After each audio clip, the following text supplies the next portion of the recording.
Assalamualaikum warahmatullahi wabarakatuh. Bertemu lagi dengan Ibu pada pelajaran IPA terpadu di kelas 7 dengan masih materi di bab 2 dengan judul klasifikasi makhluk hidup, pertemuan kedua, dan submaterinya hari ini tentang kunci determinasi dan sistem penamaan makhluk hidup atau binomial nomenklatur. Kemudian tujuan pembelajaran kita hari ini adalah untuk mempelajari tentang sistem penamaan pada makhluk hidup dengan istilah nomenklatur binomial, kemudian mempelajari klasifikasi makhluk hidup dengan kunci dikotom, dan mempelajari kunci determinasi. Selanjutnya, kita akan belajar tentang klasifikasi. Pertemuan sebelumnya, kalian sudah mempelajari tentang ciri-ciri makhluk hidup. Seperti yang sudah kalian ketahui, secara umum makhluk hidup di permukaan bumi bisa dikelompokkan menjadi 3, manusia, hewan, dan tumbuhan. Tapi masing-masing memiliki jenis yang sangat banyak. Nah, dalam mempelajari makhluk hidup yang jumlahnya sangat banyak tadi, maka kita perlu mengadakan klasifikasi atau mengadakan pengelompokan pada makhluk hidup. Ini tujuannya adalah untuk mempermudah mengenali, membandingkan, dan mempelajari makhluk hidup yang jumlahnya sangat banyak di permukaan bumi.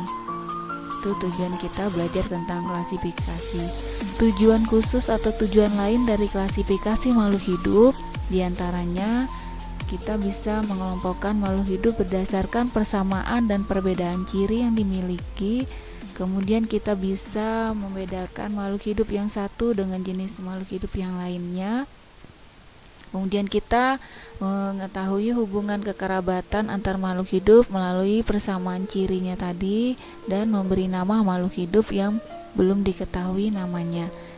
Selanjutnya kita akan mempelajari tentang dasar-dasar klasifikasi makhluk hidup. Nah, dalam mengklasifikasikan atau mengelompokkan makhluk hidup, kita berdasarkan atas persamaan dan perbedaannya. Jadi kita lihat perbedaan dan persamaannya, baru kita buat pengelompokannya. Kemudian kita melihat juga bentuk tubuhnya, baik secara morfologi atau bentuk luarnya dan secara anatominya atau dari dalam alat-alat tubuh bagian dalam makhluk hidup tersebut. Dan kemudian kita juga bisa mengelompokkan dilihat dari manfaatnya, ukuran, tempat hidup, dan cara hidupnya dari makhluk hidup tersebut. Selanjutnya, bagaimana kriteria jika makhluk hidup itu adalah tumbuhan?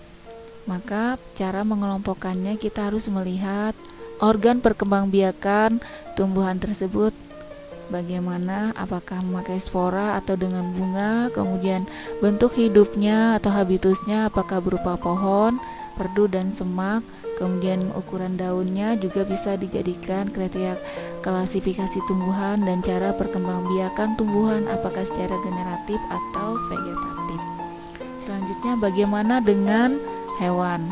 Nah, pada hewan kita mengelompokkannya dengan melihat ciri-ciri saluran makanannya atau sistem pencernaan makanannya, juga bisa dengan melihat kerangka skeleton atau kerangka tubuh dari hewan tersebut dan melihat anggota gerak dari hewan tersebut. Lu kira paham ya? Selanjutnya, dalam mengelompokkan makhluk hidup berdasarkan persamaan dan perbedaan yang dimiliki, kita nanti akan membuat urutan kelompok atau dikenal dengan istilah takson. Pertemuan sebelumnya juga sudah Ibu jelaskan mengenai urutan takson. Urutan takson pada makhluk hidup itu dimulai dari tingkatan terbesarnya. Pada hewan dimulai dengan kingdom, kemudian filum, kelas, ordo, famili, genus, dan spesies. Sedangkan pada tumbuhan itu tingkatan terbesarnya dimulai dari regnum, kemudian divisi ke bawahnya sama kelas, ordo, famili, genus, dan spesies. Dari urutan takson makhluk hidup ini kita bisa menyimpulkan, maka semakin ke atas atau semakin tinggi tingkatannya, maka ciri-ciri persamaannya akan semakin sedikit dari makhluk hidup itu dan semakin banyak jumlah jenis makhluk hidupnya. Dan sebaliknya, semakin ke bawah urutan tingkatan takson menuju ke spesies atau menuju ke jenisnya yang terkecil, maka semakin banyak persamaan cirinya yang dimiliki makhluk hidup itu dan semakin sedikit jumlahnya karena sudah menuju ke satu nama atau satu nama spesies makhluk hidup, mau hewan maupun tumbuhan. Kira paham sampai di sini? Kita lanjutkan sekarang tentang sistem penamaan pada makhluk hidup atau dikenal dengan istilah binomial nomenklatur. Adapun tata cara penamaan pada makhluk hidup. Nah, ternyata makhluk hidup, tumbuhan dan hewan itu punya nama ya, dikasih nama. Mereka menggunakan bahasa Latin atau dilatinkan. Jadi namanya harus bahasa Latin atau dilatinkan dan terdiri dari dua kata. Kata pertama menunjukkan genusnya. Nih kata pertamanya menunjukkan genus Oryza, diawali dengan huruf besar O, dan kata kedua menunjukkan spesies, diawali dengan huruf kecil. Ditulis terpisah. Ini aturannya ya. Ditulis terpisah antara huruf kedua, antara kata pertama, genusnya dan spesiesnya.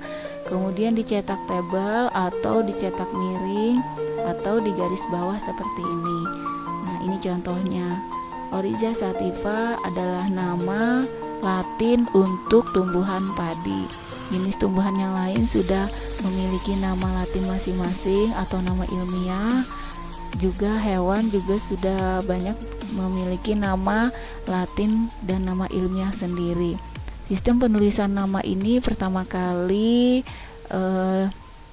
diteliti atau yang pertama kali mengadakannya adalah seorang tokoh ilmuwan. Minggu kemarin sudah kita pelajari ya, yaitu Carolus Linnaeus yang lebih dikenal dengan Bapak Taksonomi. Jadi selain mengadakan penyelidikan tentang adanya takson urutan makhluk hidup, beliau juga mengadakan pemberian nama pada setiap makhluk hidup.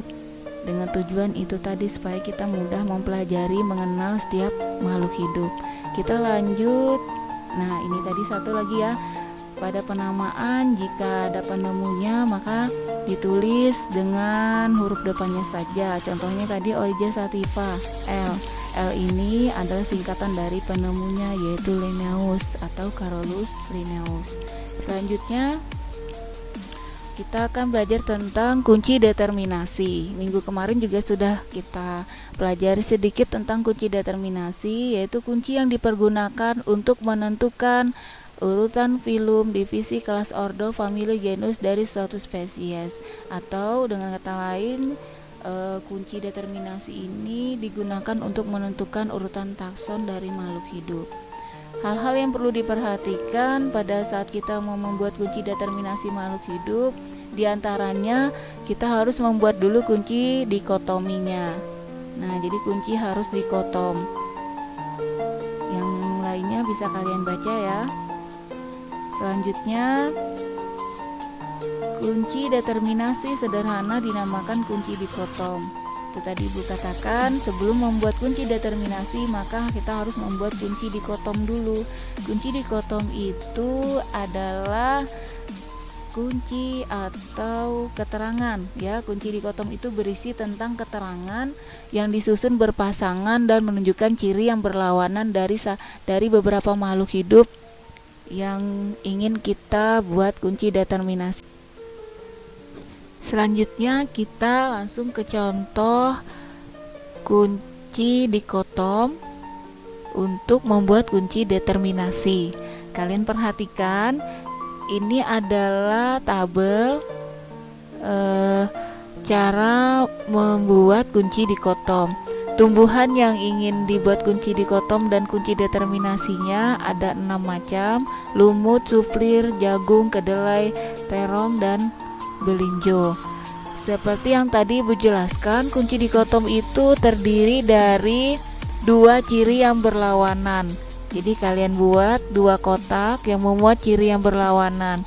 Ciri tumbuhan itu, ingat, kita bisa dari kriteria tumbuhan tadi kita bisa mengambil ciri cara perkembangbiakannya melalui spora atau tidak berspora, berarti dia memiliki bunga. Nah, ini ciri yang kita bisa tulis. Satu kotak berspora, ini adalah 1A. Kotak kedua ciri lawannya yaitu tidak berspora. Di bawahnya ini kita tulis nama tanamannya. Ini adalah suplir dan lumut. Jadi kita tulis nama tanamannya. Suplir dan lumut itu cara perkembangbiakannya menggunakan spora. Dan yang kedua tidak berspora, berarti dia dengan bunga. Nama tumbuhannya adalah jagung, kedelai, terong, dan belinjo. Jadi 4 tanaman ini kita tulis di sini, artinya dia tidak memiliki spora, tapi cara perkembangbiakan dia memiliki bunga. 2 ciri yang berlawanan ini adalah salah satu ciri kunci dikotom. Selanjutnya kita lanjutkan, kita buat kunci dikotom yang lagi, yaitu ciri berspora 1A. Kita teruskan ke 2A. Ini cirinya berbatang jelas. Jadi kita lihat dari ciri batangnya, 1 berbatang jelas, ciri lainnya adalah tidak berbatang jelas. Antara suplir dan lumut tadi, tanaman mana yang memiliki batang yang jelas dan batang yang tidak jelas? Kita tulis di kotak sini namanya. Ini yang suplir, yang kedua tidak berbatang jelas adalah lumut.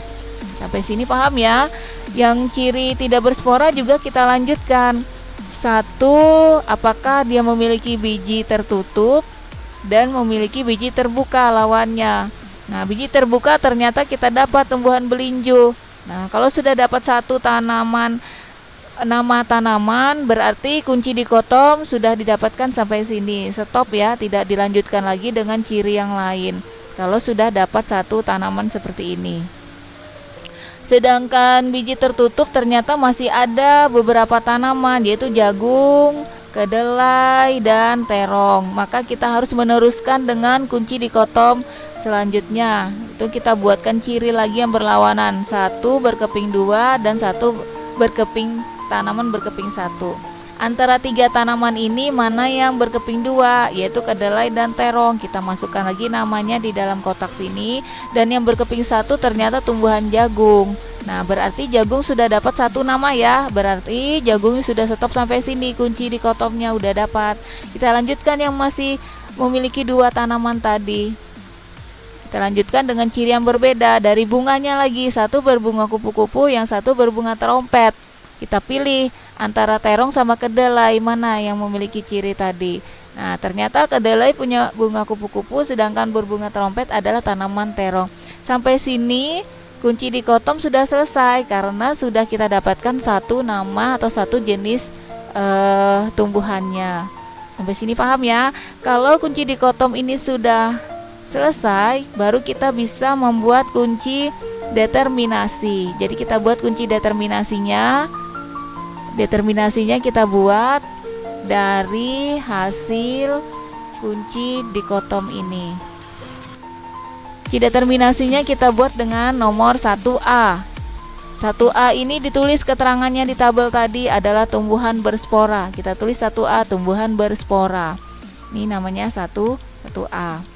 Kemudian tumbuhan tidak berspora itu adalah 1B. Ini 1B. Kita tulis 1B. Selanjutnya nomor 2. 2A ini adalah 2A, tumbuhan yang berbatang jelas. Ini 2A ya, tumbuhan berbatang jelas. 2A kita tulis tumbuhan berbatang jelas. Ternyata tadi didapatkan tanamannya suplir. Kita tulis di sini suplir. Ini berasal dari tabel yang di atas tadi, dari tabel kunci dikotom ini, suplir. Ibu kira paham sampai selanjutnya ya. Kita lanjutkan yang ini tidak berbatang jelas. Ternyata tadi sudah didapat di tabel kunci dikotom adalah lumut. Jadi kita tinggal salin di sini lumut. Jadi kunci determinasi ini sebenarnya adalah hasil kesimpulan atau hasil salinan dari kunci dikotom tadi. Jadi kalau tidak ada kunci dikotom, maka kita akan kesulitan membuat kunci determinasinya. Itu kesimpulannya. Ibu kira paham sampai sini? Kita lanjutkan ke selanjutnya. Ternyata ada tugas ya. Nah, ada tugas untuk kalian. Ibu mau tahu apakah kalian paham atau tidak mengenai cara membuat kunci dikotom. Jadi kalian buat dari 4 jenis tanaman ini, kacang tanah, kemudian jagung, ini padi dan rumput. Jadi 4 jenis tanaman ini Ibu minta kalian buatkan kunci dikotomnya. Nah, ini bentuk kunci dikotomnya 4 jenis tanaman tadi. Kalian tulis di sini nama jenis tanamannya. Tadi ya, kacang tanah, jagung, padi, kalian tulis di kotak ini. Kemudian kalian lihat ciri dikotom yang berlawanan. Mana yang mempunyai akar, batang dan daun, kalian tulis namanya di sini, dan mana yang tidak.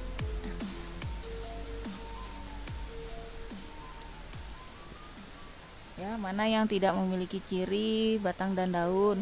Kemudian dari 1A tadi lanjut ke 2A, 2B, ini cirinya sudah ada, kalian tinggal menuliskan nama tumbuhannya di sini. Mudah ya tugasnya. Ibu minta kalian kerjakan di buku tugas kalian di rumah, kemudian seperti biasa nanti kalian kirim ke classroom. Ibu kira sampai sini materi hari ini, refleksi dari hasil pembelajaran hari ini tidak perlu dijawab ya, cukup kalian tahu saja. Jika memang ada pertanyaan, kesulitan, silahkan kalian tulis komentar di forum classroom atau kalian WA di grup daring atau di grup daring Ibu IPA, atau langsung ke WA nomor Ibu. Ibu akhiri pelajaran hari ini, tetap semangat belajar di rumah ya. Terima kasih dan wassalamualaikum warahmatullahi wabarakatuh. Selamat siang.